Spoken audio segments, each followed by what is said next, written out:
Guys welcome back to your channel journey to success. जैसे कि हमारे बैंकिंग अवेयरनेस की नोट्स चल रही हैं, आज हम जानेंगे थोड़ा एमपीसी के बारे में, that is monetary policy committee.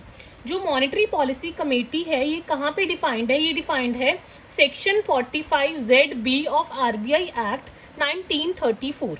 ठीक है, इस कमेटी की जो फर्स्ट मीटिंग हुई थी, फर्स्ट बार ये कमेटी कब मिली थी?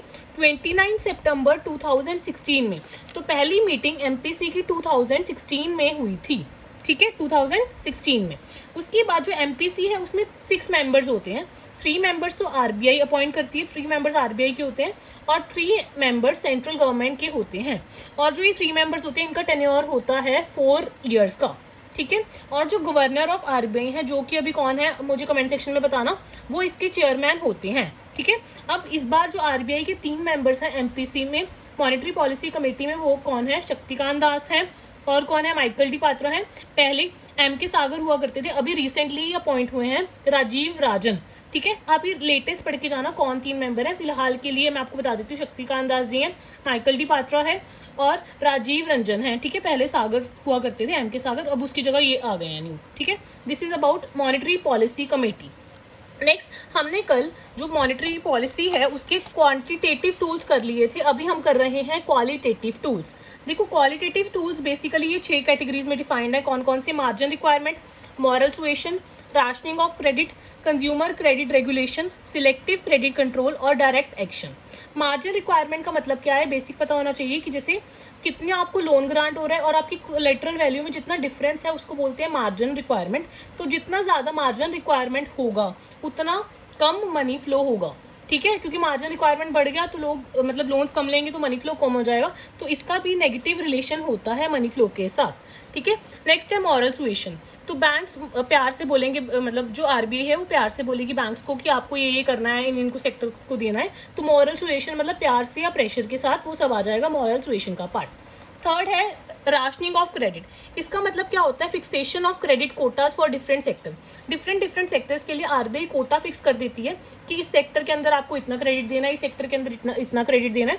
तो वो पार्ट आ जाएगा राशनिंग ऑफ क्रेडिट का। फोर्थ पॉइंट है कंज्यूमर क्रेडिट रेगुलेशन।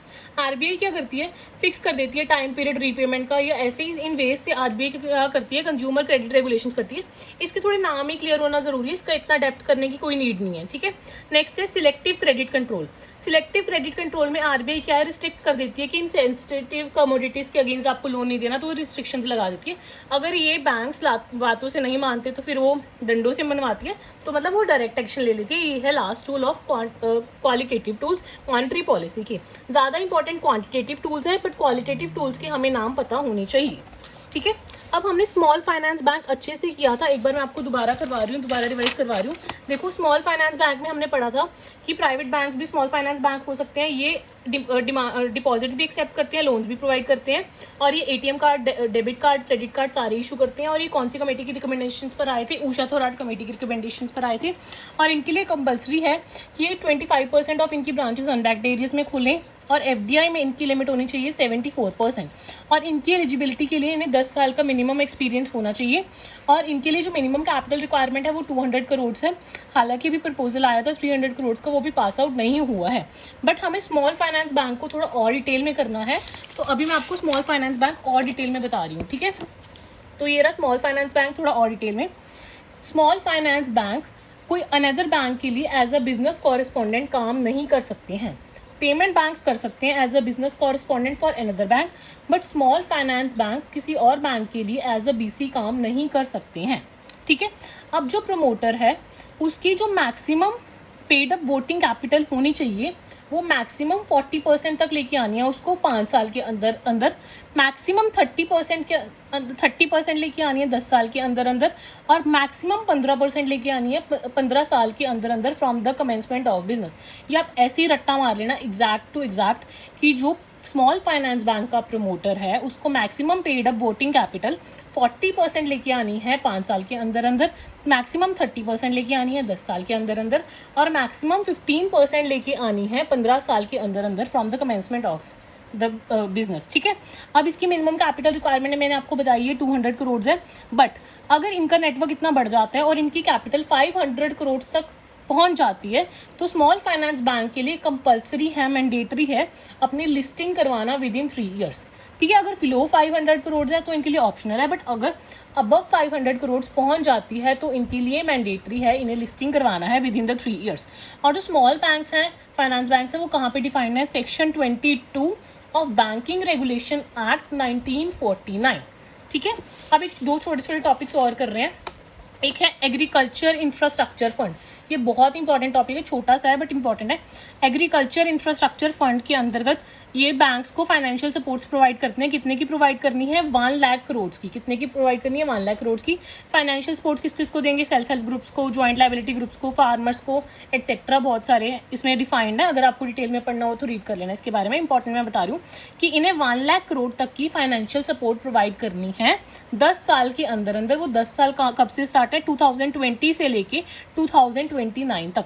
पहले साल ये कितने की सपोर्ट प्रोवाइड करेंगे? 10,000 करोड़ की। अगले 3 सालों में प्रोवाइड करेंगे 30,000 करोड़ की। अगले 3 सालों में करेंगे 30,000 करोड़ की।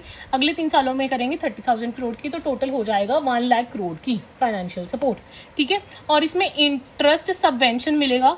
कितना मिल सकता है? 3% per annum to the limit of 2 crore. Subvention मतलब छूट, इंटरेस्ट पे छूट मैक्सिमम जो मिल सकती है वो मिल सकती है 3% पर एनम, और लिमिट भी कितनी है? 2 करोड़ डिफाइंड है। सबवेंशन जहाँ पे भी यूज होगा उसका मतलब इंटरेस्ट पे छूट।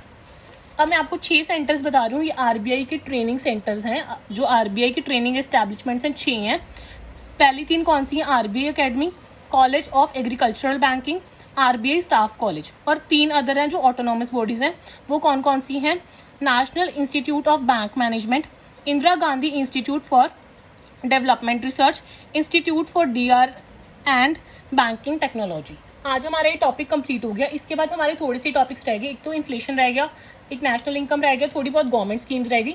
तो मैक्सिमम 5-6 क्लासेस होंगी, तो आपका बैंकिंग अवेयरनेस के पूरे नोट्स कंप्लीट हो जाएंगे।